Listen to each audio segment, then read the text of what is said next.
I want to thank Secretary Carson, along with Isaac Newton Ferris, Jr., and the many distinguished guests for joining us here today. It's a great honor. Earlier this week, I had the tremendous privilege to join Isaac and Alveda to sign into law legislation redesignating the Martin Luther King Jr. National Historic Site to the Martin Luther King Jr. National Historic Park. The new law expands the area protected and historic sites for the future. Generations of Americans are becoming so important, and this is a great honor for us and a great honor to Dr. King. Today we gather in the White House to honor the memory of a great American hero, the Reverend Dr. Martin Luther King Jr. On January 15th, 1929, Martin Luther King Jr. was born in Atlanta, Georgia. He would go on to change the course of human history. As a young man, Dr. King decided to follow the calling of his father and grandfather to become a Christian pastor.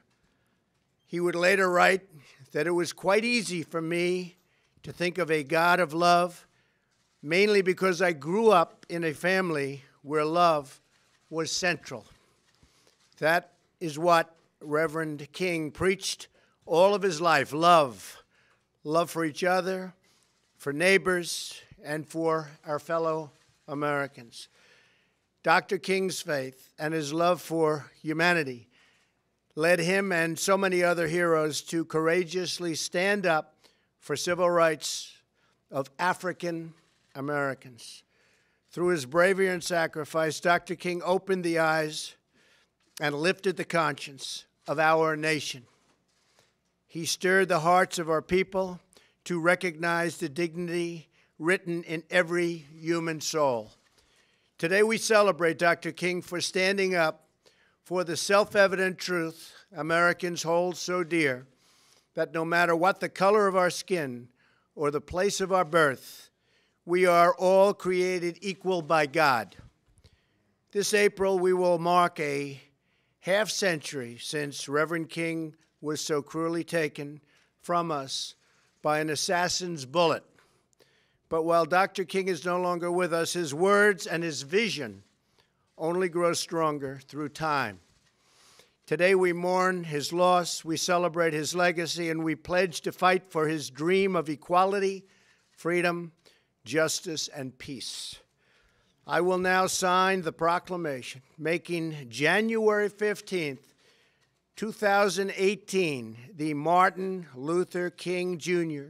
federal holiday, and encourage all Americans to observe this day with acts of civic work and community service in honor of Dr. King's extraordinary life, and it was extraordinary indeed, and his great legacy. Thank you. God bless you all, and God bless America. And with that, I'd like to ask a great friend of mine, Secretary Carson, for remarks. Then we're going to be signing the very important proclamation. Thank you very much. Ben? Thank you, Mr. President. It's an honor to be here today, celebrating this solemn occasion. And I thank you for signing legislation to designate the birthplace, church, and tomb of Dr. Martin Luther King as a National Historic Park. His monumental struggle for civil rights earned these places in his life, faith, and death the same honor as Mount Vernon and that famous humble log cabin in Illinois. This April, we will observe the 50th anniversary of Dr. King's assassination. I remember so vividly that day as a high school student in Detroit. Far from silencing his dream, death wrought him immortal in the American heart. His message of equality, justice, and the common dignity of man resounds today, urgently needed to heal the divisions of our age. Today we honor the legacy of the man who marched on Washington for jobs and freedom, achieving both for millions of Americans of all races and backgrounds. But his legacy also calls us to remember where these ideas, equality, freedom, liberty, get their power. Our good efforts alone are not enough to lend them meaning. For by what shall I be called equal to another man? It cannot be by wealth, for there will always be one richer than me. It cannot be by strength, for there will always be one stronger than me. It cannot be by success or happiness or beauty or any other pieces of the human condition which are distributed through providence. So perhaps providence alone is the answer. We hold these truths to be self-evident, that all men are created equal, that they are endowed by their Creator with certain unalienable rights, that among these are life, liberty, and the pursuit of happiness. With these familiar words, our Declaration of Independence recognizes the true author of our common dignity, one that is beyond every human law and institution. If we forget this source of our fundamental equality, then our fight to recognize it in our society will never be fulfilled.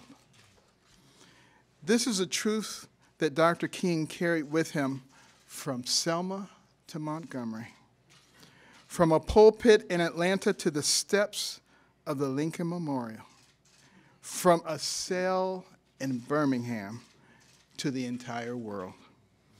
This year, we will not remember his slaying as the ending, but as a beginning, as a moment when his truth rose stronger than hatred and his cause larger than death, as a moment when he called to new life with his Creator, before whom all men shall one day stand in equal rank, bearing with them no riches but the content of their character. If we keep this conviction at the center of our every word and action, if we look upon our countrymen as brothers with a shared home and a common destination, then instead of meaningless words rolling off of our tongue, we will truly create one nation under God, indivisible, with liberty and justice for all. And we're going to have a word from Pastor Isaac Newton Ferris, the nephew of Dr. Martin Luther King.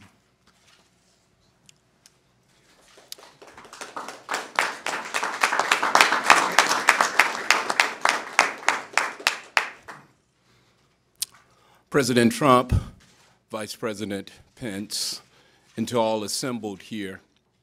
If my uncle were here today, the first thing he would say is, what are we or what are you doing for others?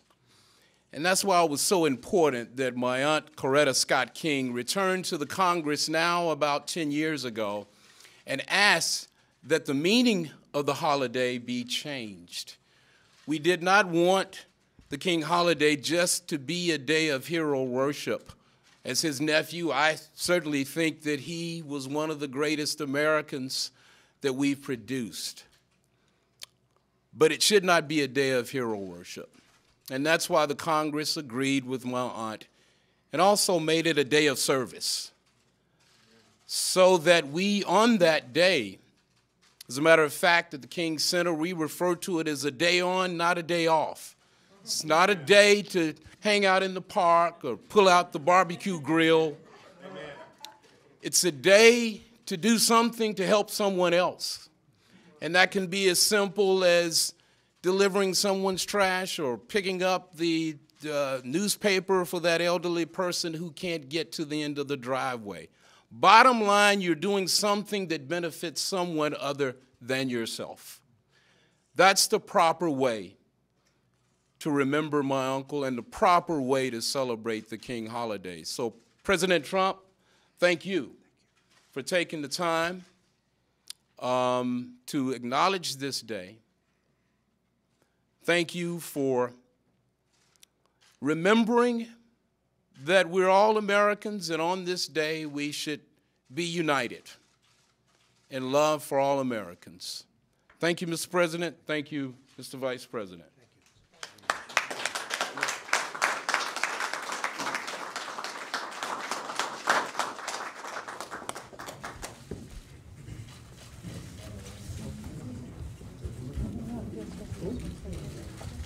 This is a great and important day, Martin Luther King Jr. federal holiday 2018 by the President of the United States of America, a proclamation. Congratulations to him and to everybody. Thank you, Mr. President. Thank you.